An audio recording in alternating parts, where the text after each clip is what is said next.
Dalawa sa mga driver ng DPWH na sina Andre Balatbat at Christian Santiago. Inamin nila na ilang beses din silang nagdala ng mga maleta sa bahay ni Ko sa Valle Verde. Opo, Your Honor. Bali po kasi yung sa sinasabi niyo po na yung sa Valle Verde po, isang beses lang po nakapagdala doon.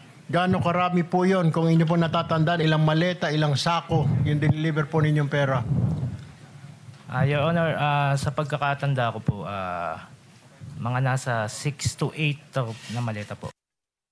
Sinabi pa niya na 7 beses din silang nag-deliver ng maleta sa Phoenix Petroleum Gas Station sa Dahlia Street, Fairview.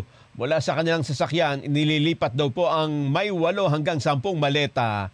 Nangyari noong November 2024, January at nitong March ng taong ito. Diyan po sa Dahlia, 7 beses po. 7 beses?